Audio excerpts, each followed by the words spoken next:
आगे चल करके देवताओं और दैत्यों में युद्ध हुआ। देवताओं और दैत्यों में युद्ध हुआ। जब देवताओं और दैत्यों में युद्ध हुआ तो दैत्यों को विजय मिल गई और देवताओं को पराजय मिल गई। और जैसे देवताओं और दैत्यों को आज युद्ध में देवताओं को पराजय मिली, बहुत दुखी हुए, क्या करें क्या नहीं करें। भगवान के पास में गए। भगवान ने कहा तुम एक काम करो, अमृत को पान कर लो। इन्होंने कहा अमृत को पान कैसे करें? तो इन्होंने कहा एक काम करो, जाओ समुद्र का मंथन करो। समुद्र का मंथन किया गया। समुद्र का जैसे मंथन किया गया तो समुद्र का मंथन करते ही क्या हुआ, समुद्र में से सबसे पहले हलाहल जहर निकाला। बोले जहर को कौन पान करे? बोले जो भी जिस जहर को पान कर लेगा ना उसका हम प्रमोशन कर देंगे। 33 कोटि देवता हैं, कोई भी इस जहर को पान कर लो। कोई भी तैयार नहीं होता। इन्होंने उस समय क्या किया, पहुंचे भोलेनाथ के पास में। बाबा एक काम करो। बोले क्या? आप इस जहर को पान कर लो, इस जहर को तुम पान कर लो। भोलेनाथ ने कहा ठीक है मैं पान कर लूंगा, लेकिन तुम एक काम करो। बोले क्या? मैया पार्वती जी से आज्ञा ले लो। देवताओं ने कहा बाबा मना करना है तो ऐसे ही कर दो ना। अरे मैया पार्वती क्यों हाँ करने को चली? इन्होंने कहा कोई बात नहीं, आप पूछ के तो आओ, बात करके आओ। मैया पार्वती से कहा माँ भोलेनाथ को आप कहो तो जहर पान करवा दे। मैया ने ना किया ना हाँ किया, रोना शुभारंभ कर दिया। भोलेनाथ ने कहा काहे को रो रही हो? सोच रही हो कि जहर पी लूंगा तो मर जाऊंगा? बोले नहीं बात ये नहीं है। बोले तो बात कुछ और है। बोले क्या बात है? बोले मैं जानती हूँ जहर को पान करने से आप मरोगे नहीं। बोले तो महाकाल प्रभु आप हैं, काल सके नहीं खाए। पर डर इस बात का है। बोले किस बात का? कि राम कथा ही में बसी, नाथ न सोचर जाए। भगवान ये राम कथा जो हृदय में है कहीं ये ना चला जाए भगवान, इसलिए मुझे बहुत डर लग रहा है, इसका डर लग रहा है। भोलेनाथ ने कहा बस इतनी सी बात है तो कोई बात नहीं, तुम देवी तुम चिंता मत करो, ऐसा नहीं होगा। जैसे इन्होंने जहर को पान किया और जैसे जहर को पान करने लगे, बस उसी समय क्या हुआ, जहर को पान किया, चलते चलते यहाँ तक पहुंचा। अंदर राम कथा भरी थी। अब जो राम कथा भरी हुई थी ना, अंदर से आवाज आई जगह नहीं है, कहाँ रहे हो? No vacancy. अंदर तो कोई रिक्त स्थान है ही नहीं है। जहर ने कहा तो क्या करूं, कहाँ जाऊं? बोले भाई अंदर तो नहीं आ सकते हो, जहां तुमको जाना है वहां जाओ। भोलेनाथ से कहा बाबा क्या करूं, अंदर तो जगह नहीं है। बोले क्या अंदर जगह नहीं है? बोले नहीं। तो बाहर निकले आओ। जहर बोला लो कर लो बात। बाहर कैसे निकल जाऊं?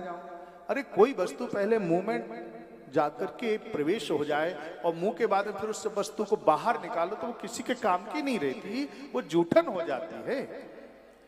भगवान अब तो मैं किसी के काम का भी नहीं रहा हूं, क्या करूं?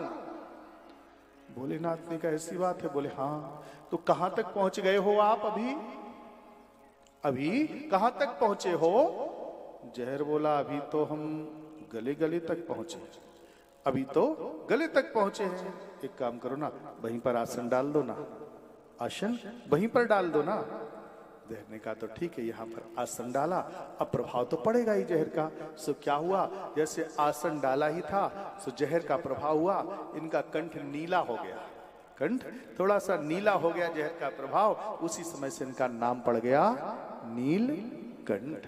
बोली नीलकंठ महादेव की जय। अब तो भोलेनाथ का आज बड़ा दिव्य नाम हो गया। भोलेनाथ ने जहर को पान किया, पुनः फिर मंथन किया गया। कामधेनु नाम की गाय निकली, ऋषियों को दान दे दी। उच्चैश्रवा नाम का घोड़ा निकला, दैत्यों को दे दिया। ऐरावत नाम का हाथी निकला, इंद्र को दे दिया। अप्सराएं निकली, स्वर्ग में भेज दी। कल्प वृक्ष निकला, स्वर्ग को दे दिया। साक्षात लक्ष्मी जी का अवतार हो गया। बड़ी सुंदर थी लक्ष्मी जी। देवताओं ने चाहा हमको मिल जाए, दैत्यों ने चाहा हमको मिल जाए। लक्ष्मी को सब चाहते हैं, सब चाह रहे थे। वो सोचते हमको मिल जाए, हमको मिल जाए। लक्ष्मी जी ने कहा एक काम करो, सब लोग बैठ जाओ। लक्ष्मी जी के हाथ में एक माला दे दी, तुम जिसके गले में चाहो माला डाल देना। नारायण प्रभु आए तो लक्ष्मी जी आई, कार्तिक का महीना था, अमावस्या का दिन था, उसी दिन आकर के लक्ष्मी जी ने भगवान के गले में माला को डाल दिया। बोली लक्ष्मी नारायण भगवान की जय। सोई भगवान का लक्ष्मी और नारायण का विवाह हो गया। ये भगवान का विवाह का दिन है। लक्ष्मी नारायण भगवान का एक दूसरे का वर्ण हुआ। आगे चल करके पुनः फिर मंथन किया गया, और जैसे मंथन किया गया अब की बार में, तो मंथन करते करते अब की बार में क्या हुआ, मदिरा निकली। बोले क्या करना है, बोले दैत्यों को दे दो। पुनः फिर मंथन किया, तो धन्वंतरी महाराज अमृत का कलश लेकर के प्रकट हो गई। देवताओं ने सोचा इसको हम पान कर लें, दैत्यों ने सोचा इसको तो हम पान करेंगे। आपस में झगड़ा होने लगा, दैत्य लेकर के भाग गए। देवताओं ने सोचा ये तो गड़बड़ हो गया, इसके पीछे इतनी मेहनत करी, ये तो दैत्य लेकर के भाग गए, अब क्या करें। भगवान का स्मरण किया, भगवान ने तत्क्षण एक मोहिनी का रूप धारण किया। इतने सुंदर बने, इतने सुंदर बने कि लक्ष्मी जी भी फीकी पड़ गईं। अब तो जैसे मोहिनी का अवतार धारण किया, दैत्यों के पास पहुंच गए। दैत्यों के पास में जैसे पहुंचे, अब दैत्यों ने जैसे ही मोहिनी भगवान को देखा सो मोहित हो गए। मोहिनी भगवान से कहने लगे, देवी आपको नाम कहा है, आप कहाँ रहती हो, आप कहाँ जाना चाहती हो, क्या आप मेरे घर चलोगी। मोहिनी भगवान ने कहा चलूंगी। जानते हो मेरे नाम की बात करते हो, मेरा नाम एकाद नहीं है, इनके नाम अनेकी अनुपा, मैं नृप कहब समति अनुरूपा। मोहिनी भगवान ने कहा मेरे नाम तो अनेक है, जिसको जो अच्छा लगता है उसी नाम से मुझको पुकार लेता है। अच्छा अनेकों नाम है। बोले हाँ। दैत्य लोग तो इस भाषा को नहीं समझ पाए। देवी तुम रहती कहाँ हो। बोले जो मुझे प्रेम से बुलाता है, मैं जिसके घर में प्रेम होता है, राम ही केवल प्रेम प्यारा, जहां प्रेम होता है वहां मैं जाती हूँ। अच्छा देवी जी तुम्हारा काम क्या है। बोले मेरा काम। बोले हाँ। बोले मेरा काम तो एक ही है। बोले क्या। बोले सबका भरण पोषण करना, सबका भरण पोषण। अच्छा भोजन बनाती होगी आप। बोले हाँ हाँ वही काम करती हूँ। अच्छा देवी जी तुम मेरे घर चलोगे क्या। बोले बिल्कुल चलूंगी, लेकिन एक शर्त है। बोले क्या। बोले मैं कहाँ जाती हूँ पता है। बोले कहाँ। बोले जहाँ सुमति तहाँ संपत्ति नाना, और जहाँ कुमति तहाँ विपत्ति निधाना। बोले मैं जाती हूँ जहाँ सुमति होती है, जहाँ जिसके घर में सुमति होती है वहां पर मैं रहती हूँ। जहाँ कुमत होती है वहां तो विपत्ति रहती है, मैं तो जाती नहीं हूँ। अच्छा तो लेकिन तुम्हारे यहाँ सुमति नहीं है, तुम्हारे यहाँ तो कुमति है, आपस में झगड़ा हो रहा है। हाँ देवी ये तो बात सही है।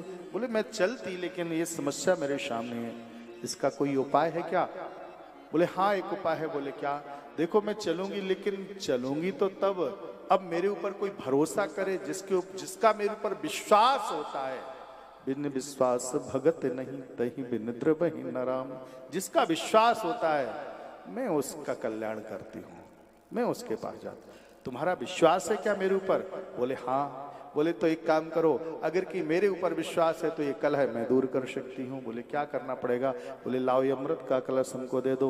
बोले आप क्या करोगी। बोले अमृत का कलश हमको दे दो। इनको दे दिया। बोले दोनों लाइन लगा के बैठ जाओ। एक लाइन में देवता बैठ गए, एक लाइन में दैत्य लोग बैठ गए। दोनों बैठे हुए थे। इन्होंने क्या किया, बंटवारा करना चालू कर दिया।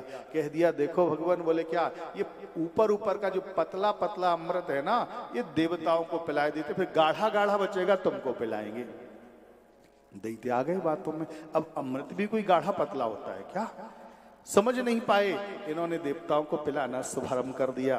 पिलाते पिलाते पिलाते पिलाते पिलाते सूर्य और चंद्र के पास पहुंचे। सो इतने में क्या हुआ, और दैत्य तो नहीं समझ पाए, पर राहु समझ गया। राहु आया और सूर्य चंद्र के बीच में आकर के बैठ गया, चिल्लू मार करके। इन्होंने जैसे पिलाया सो 2-4 बूंद तो ये भी पान कर गया। सूर्य चंद्र ने देख लिया, भगवान भगवान ये क्या हो रहा है, अनर्थ हो जाएगा। बोले क्या। ये राहु ने तो ये अमृत को पान कर लिया है। बोले राहु ने। बोले हाँ ये दैत्य ने पान कर लिया। भगवान ने अपने चुपके से सुदर्शन चक्र को आदेश दे दिया, जाओ इसका सर धड़ से अलग कर दो। सुदर्शन चक्र जैसे ही आया, अब जैसे धड़ से अलग किया सो क्या हुआ, अभी तो केवल राहु था, एक और प्रकट हो गया जिसका नाम पड़ गया केतु। अब तो राहु और केतु दो हो गए। भगवान ने चुपके से सुदर्शन चक्र को बुलाया, बोले बेटा अब इसके टुकड़े मत करना, नहीं तो इनकी संख्या और बढ़ती चली जाएगी, ये मरेंगे तो नहीं।